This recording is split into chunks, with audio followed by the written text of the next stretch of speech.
Oo. Pero bakit po hindi ko malinis po yung area natin?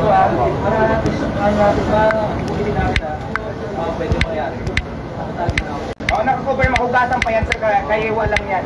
Hugasan pa yan. Opo. Pag after nyan, hugasan namin sa natin kung pera. So, yun lang naman. Ano ba yung mga utensils nyo, sir? Ang utensils. Mga gamit nyo. Dito tayo sa labas. Dito lang ang gamit. Nandito po yung mga gamit. Ito dito. Ito sir, pagkatapos namin dito, nahakot na dito tayo. Pagkatapos tutuin dyan, nahakot na dito. Pag-apply ko na yung tubig. Parang sa inyo, ang tagal i-release na, di ba? Permit dito, nakausap ko na nabili sa Mayora. So tumatagal, nandiyan ko sa City Hall. Yung tubig, ganun din. In-apply ko na siya, wala pa. Kaya for the meantime, lahat po kami dito, sir. Lahat na magpaparis dyan, lahat dito na may tindahan. Dito sa lugar natin, napakarami. Ano ko lang sa inyo, lahat ng mga nagtitinda dito, may mga lalaking tindahan dito. Alam naman lahat kami nag-iigib. Wala ko kami inawasan dito.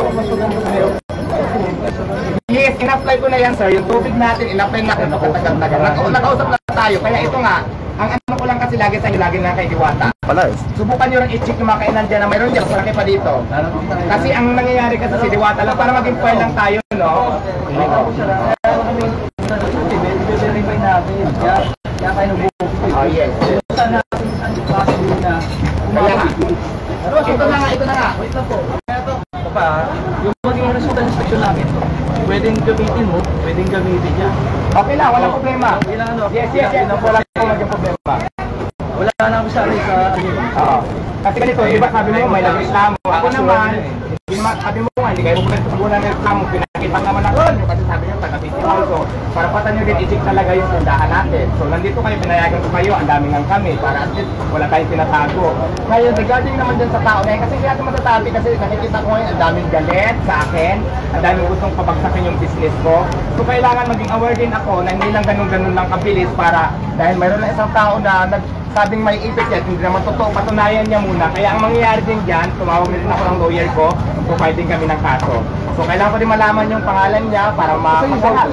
Kasi hindi lang pwede na ganun lang eh, magreklamo lang ng ganyan eh. So asa lang siya, patingin niya ng pangalan niya, picturean ko lang din para mag-file.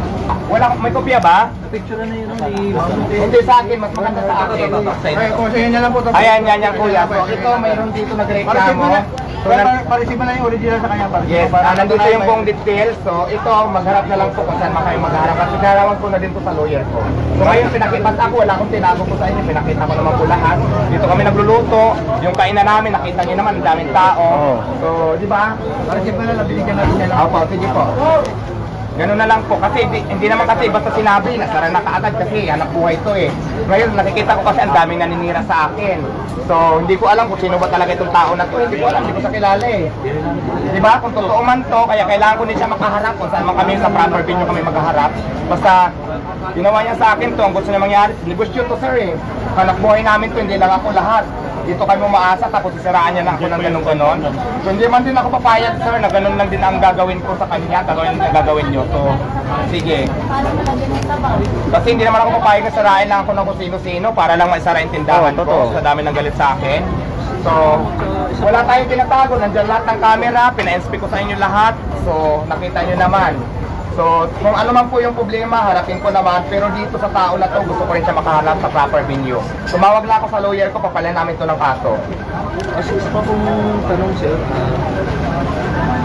yung nakapag-secure na po kayo ng mga ibang mga perno sa local permits? Yes, lahat po ng kailangan po ni City Hall ng Pasay. May matagal na actually nakausap ko si Mayora, binigyan nga ako ng 2 months. Yes, lampas na ng 2 months. Ang nangyari, nasa City Hall po nakapinding lahat. Pero lahat po ng kailangan nila yung para sa akin dito, yung mga hinihingi nila requirements, nabigay ko na. Hindi ko lang alam, mayroon pa yata isang papel na hindi pa nabibigay, hindi ko alam kung sa lupa ba o ano mga problema nila. Kaya wala pa yung permit, pero lahat yun ay comply ko na lahat yan. Wala. Sinabi ko na yun kay Mayura, wala kaming contract of lease dito. Mayroon ng tao na magandang loob, pinapayagan niya ako. Pinag-disclose ko na yun sa City Hall. Ang hinanap sa akin, certification na puwapayag yung nagpapito sa akin dito na magtinda ako. Which is, pinanubay ko yun. Binigay ko yun sa kanila. Kasi wala kaming contract of lease. Sino ba naman ang ayaw na mawala ng contract of lease, di ba? So kaya lang siyempre hindi ko alam kung anong masamping kasi pagdating kami sa lupa hindi ko na problema yan kung anong kasi ako pinapitulan naman ako dito kung ano man yung problema nila. May tao na rin po ba kayo? Mayroon Sa po. pest control? Mayroon po nag-aayos. Oo. Sa mga pest control? Actually ready na po ako kasi pag hinihintay ko na lang din po yung manggaling ng permit, yung mga inspection, naka-ready na po ako dito sa lahat. Kaya nga po yung mga kailangan ko dito, pinaprovide ko na lahat. So yun. Ang hinihintay ko na lang talaga yung advice nila kasi lahat na ng papers na kailangan nila nasa City Hall na po. Ilang buwan na yon na tinatawagan pa kayo ko sir sila. na bago mag-offer ng isang establishment dapat masigyan mo ng mga business. Yes sir, ganito. Award din ba kayo sir na mas marami nagtitinda dito na situation sa akin sa lugar na to? O yun. Kasi ako sir, ang kwento siguro sa akin, din siguro bago sa inyo no. Bago ako maging negosyante, marami na ako nakikita nagtitinda dito.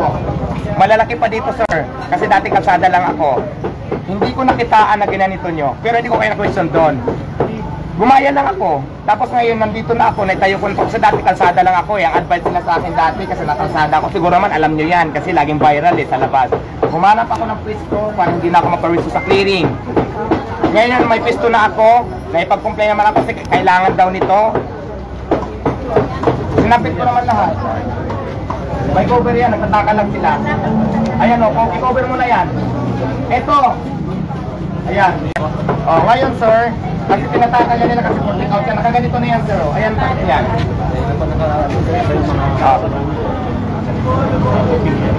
Alin? Mayroon yan sir, provide natin yan kung wala lang takip. Mga pagkain yung naka-stack na elevated. Ito sir ang concern ko lang din sa inyo para maging patas lang tayo. Hindi lang sana ako ang tingnan nyo. Marami kasi dito mas nauna pa sa akin na ang tagal-tagal na nagtitinda, hindi ko nakitaan na hinanapan nyo ng permit. Hindi ko nakitaan na parang ginanito nyo sa akin. So hindi ko alam kung anong reason nyo. Pero sana lang sana, hindi ko naman kayo pinag-question. Ako naman, gumaya na lang din sa kanila. Pero hanggat maaari yung obligasyon ko, makuhanan ng permit, ginagawa ko naman ngayon. Ang naging problema lang kasi sir, wait lang. Ang naging problema lang kasi talaga, nakipag-complain naman ako kaya lang wala pa talaga yung permit. Pero yung mga kailangan na hinahanap nila sa akin, pasa ko naman na. So yun lang naman.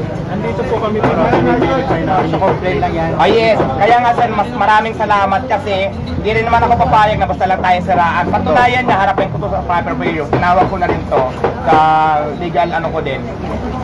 So yun lang. Yung sinasabi niyo sir na katulad yung naka-prepare na yung mga requirements na hinahanap ng city. Yes. Yung sa tubig ba sa inyo pinanggalingan to? May isa lang Lahat po kami dito sir, tulad nga sinasabi ko, lahat. Test control na ba kayo? Lahat ng, ito nga sir, May toilet na ba ko kayo pinaprovide? Sabi niyo, ito ang toilet. Para sa mga Mayroon po, mayroon po. Pwede makita. Mayroon po tayong Tapos yung toilet. basurahan na segregation na na-separate yung mga nabubulok sa di nabulok. Katulad yung may nakita ko, sama-sama yun, nabubulok sa di nabubulok. Yung mga basura yung hawa-hawa. Eh sir, wala pa nga. Hinihintay ko nga kasi talaga, di ba, nag-ano tayo ng permit. Kung anong advice nila na gagawin ko, yun pang-improve ko. Wala pa kasing permit eh, hindi ko pa nga alam kasi bago lang tayo sa tindahan eh. Parang ganito kuya, advice nyo ako kasi wala akong idea eh. Ano ba ang dapat at saka hindi dapat? Ngayon ko lang malalaman sa inyo kung kailangan mag-provide na kung anong ipoprovide ko naman yun eh. Hinihin ko lang talaga yung advice kung anong gagawin ko. Kasi ngayon, yes. Kasi sir ganito, di ba, kapag ninegosyo kasi, di ba nasa labas lang ako kahit lang kami, ngayon lang naman ito lumakas eh. Nung pinapasok ako dito, ilang buwan pa lang to kuya, alam nyo naman siguro yan. Pero marami ako nakikita nagtitinda dito, parang gumaya na lang ako. Pero ako naman, ginagawa ko naman yung paraan para makipag-comply kung anong dapat baguhin, kung anong ikaalis ng tindahan ko. Wala namang problema doon. Kung sinasabi nyo, kailangan mag-provide ng basurahan o kaya magawa, pagtapunan. Ilalagay namin lahat sa report yan. Lahat ng suggestion namin sa iyo. O yan, wala namang problema. Ayusin natin. Bigyan ako ng advice kasi wala akong alam eh. Ano bang gagawin ko? Kung ano bang ikabubuti para ma-improve pa yung Diwata Paris. Bigyan mo ako ng isa, one by one. Wala naman problema doon. May pag-coordinate naman ako sa inyo. May pag-comply naman ako sa inyo para sa kayas ng bintahan ko ng lahat ng customer ko. Tsaka meron ng Ikabubuti, yes, tama po. meron ng waste disposal area doon. Yun nga lang, yung sinasabi lang ni sir na segregation. Tama kasi na mga kaning baboy, halo-halo yung basura doon. Kaya yung sinusunod kami ng mga langaw, walang sa kanina pagpasok namin, hindi naman sa minutama, naamoy namin yung may baboy. Kaya tinitrace namin kung saan Basura yan kuya, doon kwenta ko na namin ng basura, pero lagi naman yung kinukuha. Sinasabi namin Pero na sa dapat may ngayon, temporary diba, storage kayo na basura. yeah, temporary. Pero sa ngayon nga, kasi hindi ko pa rin alam kung saan nga ako kasi ang plano ko din talaga, kung magpapagawa City ako Hall. ng tambakan ng basura, para pag may kukuha ng basura, doon lang gagawin. Ang problema pa kasi, wala pa nga advice yung, hinintay ko talaga, di ba, dapat pag may permit, i-check nyo ako dito. Nagkaroon ng outbreak. Yes, yes. Saan kumakain sa dami nito at nagkaroon ng confusion. Hindi naman nalagot kami, sabihin wala kami ginagawa. Ay, actually, sir, wala naman siguro sa ganun. Hindi po kasi katulad yun. Hindi na tayo abot sa ganun. Kaya nga ito nga sabi ko, Kasi sino ba ito kami para sa prevention. Alam ko, napanood ko na to, ito yung mamang malaki na nagtatakbo ron. Napanood ko na to, ito yun eh. Kasi tinanong ko yung mga tao ko eh. Hindi nga, Hindi naman kasi ano pa, ako papayag na basta may nagreklamo, gano'n na kaagad yung action din sa akin. Hindi na ako papayag. Gagawa din ako ng paraan para makilala siya at para magawa ko din yung dapat gawin para sa kanya. At saka hindi naman yung papayag umorder. niya. Kasi ang nangyayari dito kuya, kasiraan to ng tindahan ko, kasiraan ko to lahat. Anong gusto niyang gawin ko? Kasi nung time na may CCTV naman din dito. Yung mga time na yan, nakikita nyo naman dito kuya, ito, katulad yan, sabaw. Siguro naman kuya, yung ipis sabi niya, halika dito kuya, nasa sabaw, tingnan mo nga, makikita ng sa sandok yan eh. Oo. Diba? Tapos dito, nandyan yung mga nagbibigay, makikita naman namin kung may ipis talaga, ang daming tao din dito, pila halos. Kaya, Buong-buo yung ipis. napaka-imposible niya kuya. Kaya nga nag-walk through tayo. Napaka-imposible niya. Hindi lang kasi basta man nagreklamo, Kaya nga although yung right, namin. Ito, bine-verify oo nga, although yung rights nyo, kasi nasa City Health kayo, okay, nandun tayo sa point na yun. Pero hindi naman ako papayag na ganun-ganun lang dahil man nagreklamo, kahit wala namang katotohanan, masisira yung business ko, mapapasara ng may tao lang galit sa akin, hindi natin masasabi, hindi ko pa kilala eh.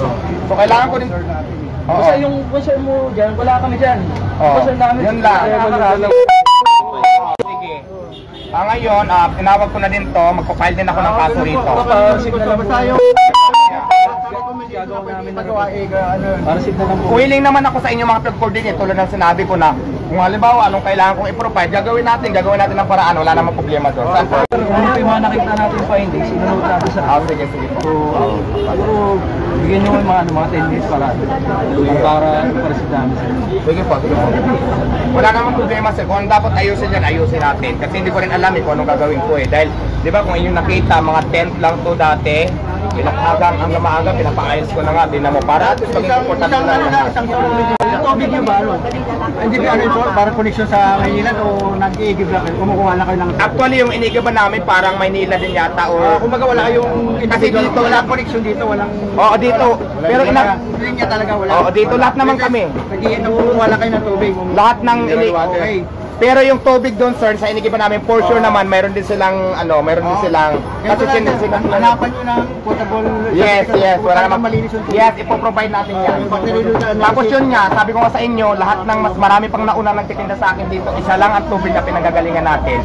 Umikot na yun dyan, sir, may kainan din yan na napakalaki. Tingnan nyo rin. Alam niyo na kung sino yan, di ba? Ito kayo muna kasi lahat naman... Oo. Kasi ang nangyayari kasi diwata lang lagi kaya parang nakikita ko talaga parang napaka-unfair na.